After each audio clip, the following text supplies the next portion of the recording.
चिक्की म्हणलं की आपल्यासमोर तिळाची चिक्की, खोबऱ्याची चिक्की, शेंगदाण्याची चिक्की येते. पण आज आपण थोडीशी महागडी अशी ड्रायफ्रूटची चिक्की करतोय. खरं सांगते करायला खूप सोपी आहे बरं का. आणि ड्रायफ्रुट्स तुम्ही तुमच्या आवडीचे वापरू शकता. जसं हवं तसं तुम्ही करा. प्रमाण जर इथं सांगितलेलं घेतलं आणि इथं सांगितलेल्या टिप्स वापरल्या ना, तुम्ही सुद्धा ही मस्त अशी शाही ड्रायफ्रूट किंवा सुक्या मेव्याची चिक्की घरीच करू शकाल. एकदम सोपी करून सांगितली रेसिपी. बघायची आहे तर व्हिडिओ शेवटपर्यंत बघा आणि आवडला तर लाईक करा आणि अशाच रेसिपीजसाठी चॅनलला नक्की सबस्क्राईब करा. नमस्कार, सरिताच्या स्वयंपाकघरात म्हणजेच आपल्या सरिताज किचनमध्ये आज आपण करणार आहोत सुक्या मेव्याची म्हणजे ड्रायफ्रूटची कुरकुरीत अशी चिक्की. करायला एकदम सोपी. आपली शेंगदाण्याची चिक्की, तिळाची चिक्की कसे असते ना, अगदी तशी. फक्त प्रमाण आपल्याला थोडंसं बदलून घ्यावं लागतं. पटकन रेसिपीला सुरुवात करूया.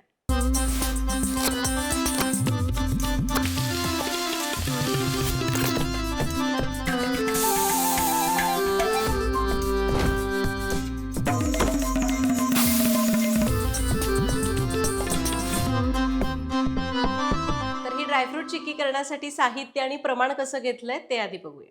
त्यासाठी आपल्याला लागेल 1 कप गच्च भरून चिरलेला गूळ, पाऊण कप बदाम, पाऊण कप काजू, 2 टेबलस्पून पिस्ते, 2 टेबलस्पून भोपळ्याच्या बिया आणि 1 चमचा तूप. साहित्य बघितलं. आता आपल्याला काजू आणि बदामाचे तुकडे करायचे. तुम्ही एकतर साधे असे सरळ आपले बारके बारके तुकडे करून घेऊ शकता. तर मी इथं काय करणार आहे, बदाम घेतला. फक्त आपल्याला सुरीने याला अशी मध्ये चीर देऊन घ्यायची. अशा 2 पाकळ्या तयार होतात. या प्रकारे आपण बदाम कापून घेऊ शकतो. ते चिक्कीमध्ये दिसायलाही छान दिसतात. अजून एक दाखवते. या प्रकारे एखादा बदाम तुटला, नीट कापला नाही तरी चालतो. काजूचे पण आपण तसेच तुकडे करून घेऊया. मधनं फक्त त्याला चीर द्यायची या प्रकारे. आणि पिस्ते मात्र मी बारीक बारीक तुकडे करून घेणार आहे. तर आधी मी हे सगळं कापते, मग आपण सुरुवात करू. आणि हे बघा, बदाम, काजू, पिस्ते चिरून झालेले आहेत. इथून पुढे 15 मिनिटात चिक्की तयार होईल. पॅन गरम करत ठेवलाय, त्यामध्ये आपण हे सगळे ड्रायफ्रुट्स काढूया. पिस्ते काढले, काजू काढले, बदाम आणि भोपळ्याच्या बिया या घालणं पूर्णपणे ऐच्छिक आहेत, नाही घातल्या तरी चालतील. आता गॅस आपण मध्यमच ठेवायचा आणि हे ड्रायफ्रुट्स आपल्याला 8 ते 9 मिनिटं मंद आचेवर कुरकुरीत होईस्तोवर भाजायचे. तुम्ही जर प्रमाण कमी घेताय, भाजायला वेळही कमी लागेल.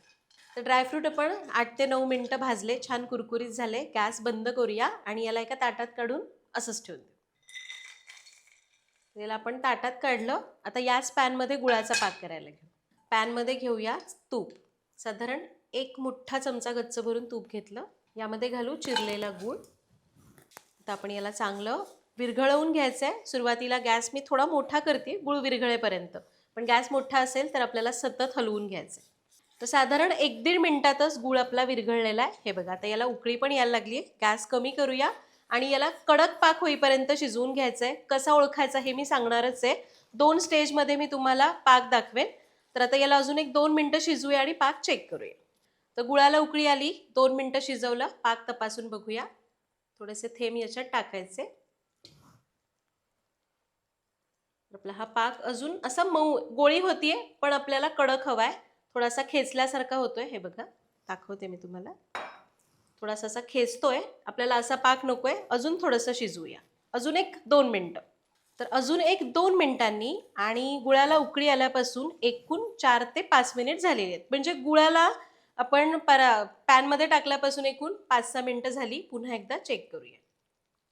असं थोडासा फेस आल्यासारखा दिसतो. पूर्ण गार करून घ्यायचंय. खालचा गॅस मी बंद करते. आता बघा, असा एकदम कुडकुडीत आवाज येतोय. तुम्हाला मी याला तोडून पण दाखवते. हे बघा, हे ना आता मग खेचल्यासारखं होत होतं, असं हे तुटलं जातंय. याचा अर्थ आपला पाक व्यवस्थित तयार झालाय. यामध्ये आपण घालूया ड्रायफ्रुट्स जे आपण भाजून घेतले होते. सोबतच घालू थोडंसं तूप, ज्यामुळे याला छान शाईन येते. गॅस कमी करू आणि याला मिसळून घेऊ. या स्टेजला तुम्हाला पाहिजे तर वेलची पावडर सुद्धा घालता येईल. गॅस बंद केला बरं का ड्रायफ्रूट घातले की लगेच. तर आपलं हे मिश्रण सेट झालंय. इथून पुढे पटापट हात चालवायचे. इथे मी बटर पेपर घेतलाय. याला आपण थोडंसं तूप लावून घेऊ. हे तुम्ही आधी करून घेतलं तर अजून बरं पडेल. आता हे मिश्रण आपल्याला या बटर पेपरवर घालायचं. तुमच्याकडे बटर पेपर नाही आहे, सरळ पोळपाटाला तुम्ही हे मिश्रण लावून घेतलं तरी चालेल. तर या लाटण्याला पण मी तूप लावलंय. याला लाटूया.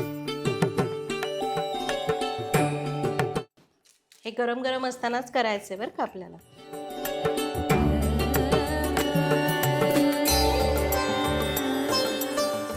लाटून घेतलं, वड्या कापूया. असं धारदार उलताना घेऊन त्याने मी याला असं कट करून घेतेय. सुरीने कापलं तरी चालेल.